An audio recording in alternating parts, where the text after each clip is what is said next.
Okay, I think we're live. Perfect. Hello and welcome once again to the episode number 3 of the 94 by podcast, brought to you by yours truly, Ilya Kurbanov, powered by OXP Media. For those who haven't followed yet, follow us on Instagram, Twitter. We cover a lot of Canadian content. As I am about to speak with ours, uh, Ontario's representative from Brampton, Danilo Djuricic. He plays for Harvard men's basketball and Ivy League. How you doing today, Danilo? I'm good. How are you, bro? You cut off a little bit. I hope your audio comes through, but you should be fine. It could be just an issue on my end, but Okay. nonetheless, welcome and thank you for joining me today. I know you're pretty busy with school. Ivy League is no joke. Yeah, it's all right. I'm handling it pretty well, but yeah, I'm happy to be here. Perfect, perfect. And first and foremost, I'll ask you, I know that Ivy League obviously canceled the season early on, but then going back a little bit, you know how last year before the pandemic really hit with the first wave, Ivy League was also the first one to kind of cancel its season and cancel the tournament play. And what was it like? What was the energy like within the team? And what were you guys thinking at that particular moment? Obviously the main reaction was, disappointment throughout everyone. Everyone was frustrated, couldn't figure out why it was happening to us. But obviously the Ivy League made a decision, looking out for the health and safety of, their student athletes. So honestly, like looking back at it, I think the first week we were all like just furious with the decision. But then going forward, as soon as like March hit last year, and you saw like a couple days after we canceled our season, like everyone else started canceling theirs. The NBA canceled their season, so we started to realize this is a little bit more serious than we were thinking at the start. So honestly, respect to the Ivy League for looking out for our health and safety, but obviously, wish I was out there competing like everyone else in the NCAA right now. So And after you guys found out also that you guys weren't able to decide who is the true champion because you and Yale were neck and neck, you know, tied for that first spot. What was it like when the decision came out that, Yale was really announced as champions of the Ivy League last year? yeah, that was again very disappointing. I was a little bit more frustrated in that sense than the actual decision itself to cancel the season because that was health and safety. That one was a little bit more frustrating because we beat Yale twice in the regular season. So it was like, okay, that conference tournament was going to be like the huge deciding factor. Who was going to like? It's always the deciding factor on who's going to go to the tournament. And we felt that we were being like we had a great chance to, obviously represent the Ivy League in the NCAA tournament because we were hosting for the first time in my 3 years that I would be at Harvard. We made it to each conference final every year. We lost to Penn at Penn my freshman year. We lost to Yale at Yale my sophomore year, and then we finally had home court advantage, and then this happened. So, I mean, it's frustrating. They had a great season. We had a great season, tied in the record, and then they give it to them. But what can you do? Can't change anything now. But wish we had that next game where we could really decide who was gonna be the champion. But whatever. Absolutely. I think it's only fair to have that, sitting down on the court, right? Is Right. always the best way to do it. Exactly. And now another thing, going back to the same conversation of Ivy League now this year canceling the season, and the rest of the country is playing, and some conferences obviously the Patriot League canceled their non-conference schedule due to safety protocols as well around COVID-19, and but then yet again they were in their conference play and they'll most likely play in a tournament as well. What was it like finding out that for you, that would have been your last year playing as a senior? What Right. was it like finding out that you were not going to be able to play in your final year at Harvard? Honestly, going into this year and looking at the way the Ivy League made the decision last March, I was really, and just based off the progress of COVID, around the world, My hopes for a senior season obviously were, in my mind, really high. I wish I could, compete, finish my career at Harvard, but internally, I knew that it was a very, very, very slim chance. Um, but unfortunately, like when that news hit, like whenever it was, I think it was end of October when they actually like fully canceled our season, and it was like for real.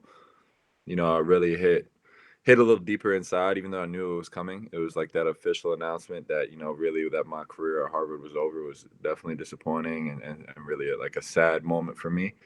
Um, but honestly, like looking at it, obviously there's been a lot of COVID issues throughout the NCAA. Duke even canceled their non-conference games. There's a bunch of like stuff going on with teams that are going to have to take multiple pauses, to really get their health in order. I'm just using this year off to, really better my game, better my body, and really prepare myself to really have a breakout year next year at wherever I land in my next program. But so that's kind of been a benefit for me. But again, like I said earlier, I wish I was out there competing with my team for an Ivy League championship and then making a run in the NCAA tournament. But unfortunately, that didn't happen. So I know I just look at it like when one door closes, many others open. So that's the kind of the mindset that I've been, having right now. Yeah, positive attitude always helps. Obviously, staying away from that, Right. stress and overthinking things that you can't control. Right? You For should sure. work on what you could control and just keep moving. Um, that's really nice to hear that you look forward to what you have in the future. Mhm. Obviously, now you're gonna get your degree in economics at Harvard, which is always it's a prestigious school. You can Yeah, for sure. you can get a job pretty much anywhere right after. So, but let's talk about a little bit your background. You had the opportunity to represent Team Canada at the U19 FIBA World Championship, where Right. you guys took down US for that gold medal. Hmm. What was that experience like? I know it's been a long time and it's 2017, 4 years ago, but Hmm. still, I'm pretty sure it's something that you remember and cherish for the rest of your life. Definitely. I consider that my greatest honor in terms of my basketball career, and I'm pretty much in my life, honestly. Representing Canada is truly an amazing experience and something that I hold dearly to my heart. This country has given myself and my family many opportunities. So, to bring a medal home and being a gold medal for the first time in, Canadian history, like that was huge. And it means a ton to me. I look back at that, every day I have, my jersey, my medal on my wall above my bed. Like, it's something that really means a lot to me. And, obviously it was a historic run that we had as a team, knocking off the US in the semis. I don't think a team in the U19s has ever like made it to the quarterfinal. I think that was like the record, and then we ended up making to the quarters, winning in the quarters. When we went to the semis, we beat USA. That was like the first time that happened too. And then obviously in the final we beat Italy by I think it was like 20 or something like that. And then that was like a Canadian record as well. And then so yeah, that's pretty much one of the best experiences of my life, by far, to this point, and something I hold dearly to my heart for sure. You did have a lot of talent on that team, Hmm. including RJ Barrett, who is with the Knicks right now. Then you have the Nova Scotia's Nate Darling, who is with Charlotte as well right now. Yeah. Um, what were they like as teammates? You play, it's talent, it's NBA talent, and Hmm. you see them grow and you see them play on the next level. And I wish you the same thing, now that you have an extra year to prepare for another year of college basketball. Hmm. But what was it like playing with them and seeing them succeed right now? I think the best thing about those guys is the way they are off the court. I'm close friends with the both of them, and they're great people, hilarious dudes as well. Like we had some great team bonding experiences. Like in Egypt, especially, like we had no Wi-Fi. The Wi-Fi in the rooms was like really terrible, so we'd all just lay down on the floor in the hallway and just hang out the entire evening. You know what I mean? So it was like those are the times where like you make a lot of your memories as well. So a lot of jokes, a lot of things we bond over, and always have some funny talks. And specifically with Nate, like he was the guy in the room right next to me, and RJ would always be in my room. Our room with Eman Miller, and they're close. They were the same age, and RJ and I were close, so he would always be in our room. We'd be hanging out. And, those two guys are great dudes, and then obviously their talent speaks for themselves. They're playing at the highest level right now, and they're both great players in their own rights. RJ is going to have an amazing future. Nate's going to have an amazing future in basketball, and then whatever they pursue down the road. But yeah, I think they're great dudes first and foremost, and then obviously great players as well. So Yeah, absolutely. And same thing going back to that same gold medal. What was it like, just beating Team USA and realizing that you were one step closer, but you weren't there yet? What was going through your mind at that particular moment when you guys all look at it and like, here we go, we have a chance to get the first gold medal? yeah, I think after that semifinal game when we beat USA, the excitement in the locker room was very visible. Like we were all super hyped. Like first time in history, we get a chance to play for gold. Um, but it's hard. Like when you beat a team like USA in your mind, you're like, yeah, we won. Like it's over. We don't need to focus on tomorrow. And you kind of like put yourself one step ahead and you start thinking about gold instead of what's in front of you first, which would be beating Italy. But, I think our team was special in that sense that we were able to put that aside after having such an exhilarating night the night before and then playing for gold the night after. We had to really like change gears and prepare for Italy the next day, in which we really excelled, and we had a dominating performance against them. But I think we were a little bit more excited beating USA than we were actually beating Team Italy in the final, which was honestly pretty funny to me. Um, but yeah, that was that experience. I feel like that's always the rival experience when it's like Canada, US. It's always that border. Even like you watch any sport, it would be the same conversation regardless of what's the competition. Everyone is like, "Oh, US playing Canada in this sport." Everyone's watching. There's Definitely, no matter what the sport is. definitely. Um, and now, knowing that you're not playing this year, how do you cope? Do I it's a stupid question, but you obviously watch basketball Definitely. on a Yep. daily. You have a lot of Canadian talent playing, and if I'm not mistaken, Andrew Nemheart was also a teammate with you guys at that World Championship.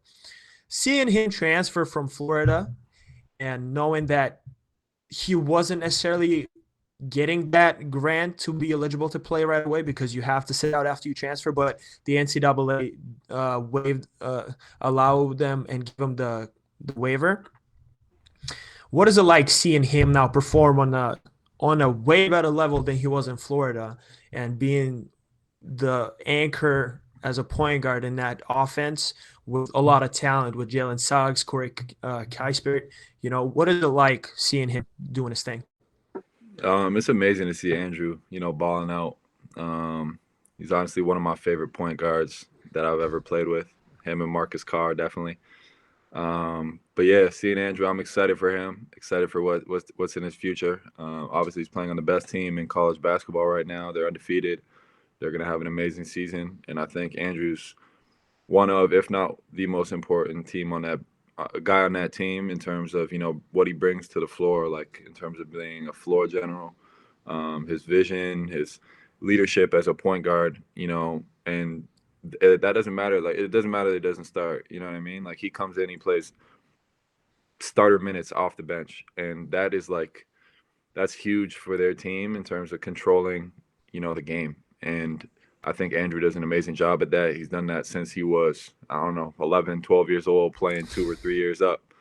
So, I think Andrew's, more than enough prepared, and, they're going to have a fantastic run in the tournament. And, I think Gonzaga is best suited to win it all right now because they have an amazing team. But Andrew's a huge key to that team. And, he's going to show it every night on the court and what he does. And it's not going to be, oh, he's not going to go out there and score, 25 every night because he does so much more than that as a player in terms of, facilitating and, playing defense and being a leader just when he's out there as the point guard. So I'm excited to see what they do. Excited to see what Andrew does. He's having a great season so far. So hopefully he keeps that up. And I'm cheering for all my guys like I usually am. So Yeah, absolutely. And like you said, Mark Carr, this guy's been on a tear. yeah. He came in into the non-conference play and just tore up the competition, averaging like 25 plus.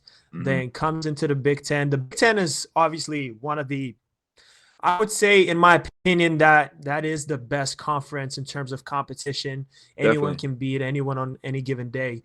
100%. But and then, seeing him struggle against Illinois, understandable. You're playing against one of the top point guards in the nation in Ayo Dosunmu, and then you play against a lot of defensive teams and a lot of teams that could put up a lot of points. But then he finds his rhythm, and he just keeps doing the same thing he's been doing. What impresses you the most about his play making ability and his shooting ability and just being that point guard for the Minnesota? Marcus is honestly one of the most resilient players I've ever played with.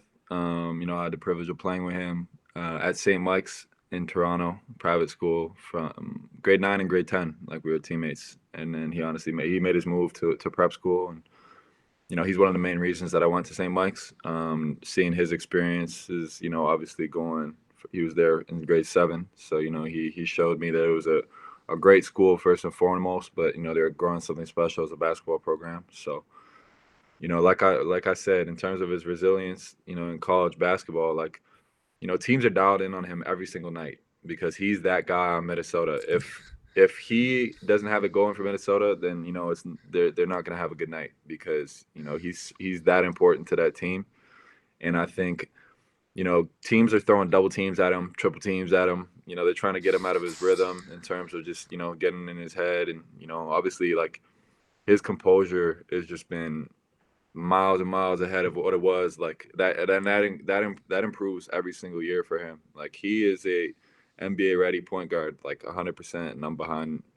He should be drafted first round. If you ask me, I might be biased, but he's just that player. He has that, like, Mamba mentality. Like, I'm gonna go out there and no friends on the court. I just want to go out there and kill. So Marcus is, no matter, like, everyone has bad nights, but he bounces back from it immediately the next game in terms of not even just scoring, but obviously, like, just like Andrew does, being that floor general, leading guy for their team as the point guard of Minnesota. And he's been having an amazing season as well this year. And I'm excited to see as it starts getting closer to Big Ten tournament play, what he brings, because I know he's going to take it even in another level up. So I'm excited for him. Yeah, absolutely. The Big Ten is always some entertainment. Like, it's pure Definitely. basketball. There's no shortcuts. Right. You watch games and you have teams dialed in. Teams know who is the guy. Teams know what to take away, what to give up, and it just becomes a different matchup automatically. Right. But now you played a lot of competition, Hmm. as being with Harvard. You guys played some big name schools, like you guys played Cal Berkeley last year. You know, you guys played Buffalo, who is a mid major but is a strong school that always kind of makes that push to the tournament. Hmm. Do you Who do you think was the toughest guy to play against, if you recall of any? Is this throughout my entire career? I would say like your college career. Let's put it your college College. career. Okay. That's a great question. So, like you mentioned, obviously we played great teams. My freshman year, I played Kentucky. Sophomore year, we played North Carolina. I think the toughest competition, or the toughest guy I've had to face, would probably be Luke May at North Carolina, because that was his senior year. I was going in as a sophomore. I got to start that game, so I knew what the matchup was, and he's a very physical dude, and he's talented, he's skilled. Um, so it was just one of those things where I'm like, okay, I got to go out there and as a younger guy, really go and do my best to try and stop this guy. And he's obviously had an amazing college career and was very successful at North Carolina.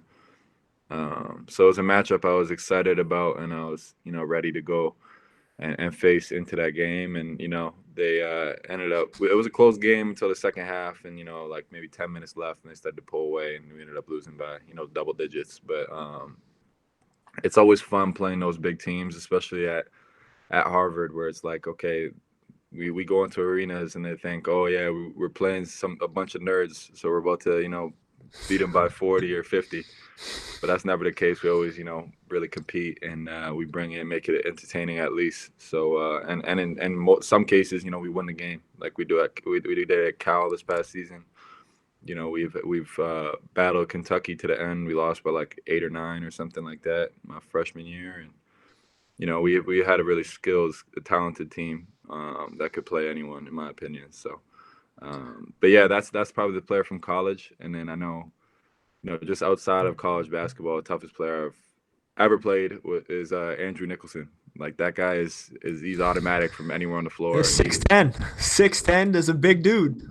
And he shoots the hell out of the ball. Like from anywhere on the court. Like he's insane. Like dude he has every skill in his toolbox. Like, and I'm about right now. I put like a lot of muscle and like stuff on my body in this time off. But last 2 years ago, I was maybe like 218, 220 or something like that. And he's a grown man, and he's at like 250, 260. So trying to guard this guy is like, holy cow! I'm tired trying to battle him. But yeah, he's just one of those guys that has everything in his bag. So he's NBA ready. He played in the NBA. He's a pro. Like there's nothing you can do around it. There's no shortcuts, right? 100%. Like playing against any other strong competition, but it gets you better. It makes you better. It makes you understand a little bit more about yourself as a basketball player, your skill level, where you at body wise, and what you need to do, where you need to work on. I kind of ask this question everyone, although I only had 2 guests. This is my third one. Mm-hmm. But if you had to give a piece of advice for a young basketball player, regardless whether they want to play in the Ivy League, whether they like just reach a top level they can, what's your advice for them to do? Yeah, I think as an Ivy League player, obviously, I'm hovering towards, really focusing on school first, because I think this is my first. I'll give like 2 pieces of advice, like more so on a life scale and then basketball scale as well.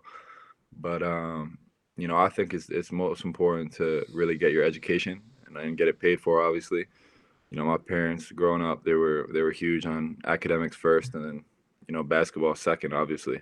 So I prioritized academics from a young age, and I was successful in the classroom, which gave me the opportunity to go to a place like Harvard, play high-level basketball, and at the same time, get, in my opinion, the best education in the world.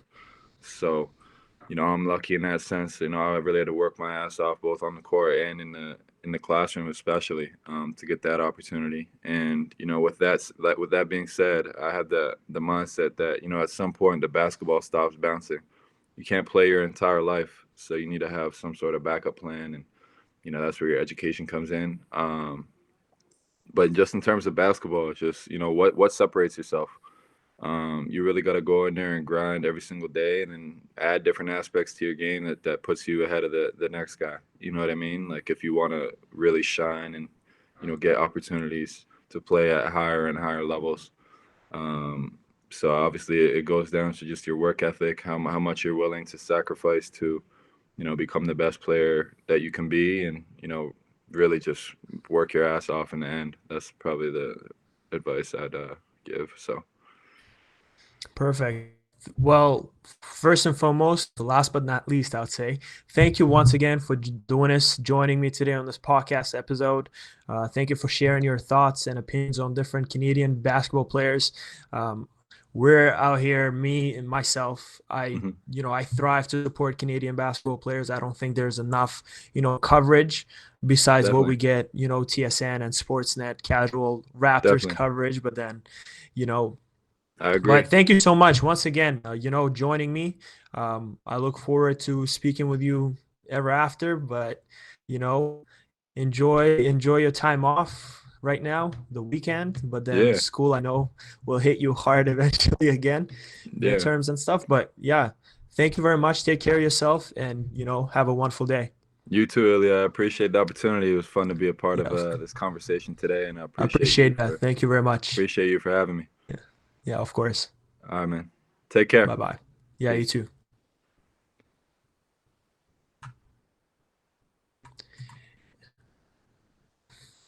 There it is. There it is. You guys heard it from himself, Danilo Djuricic. Amazing guy, a stud, athlete, student first, obviously. Take care of your school, kids. If you guys were able to tune in today, if not, you guys will be able to catch it on Facebook page 94 by 50 podcast. It will be added on as soon as the stream is over. I will also add this podcast on my YouTube page, which is also 94 by 50 podcast.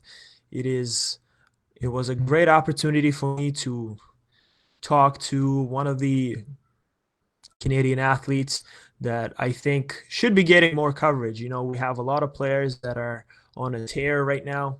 Ivy League is not playing, and there are a lot of Canadian players in that conference as well, and they don't get the chance to shine. So we have to give them a chance to shine on the mic, in podcasts, share their thoughts, see how they're doing, and allow them to share their stories.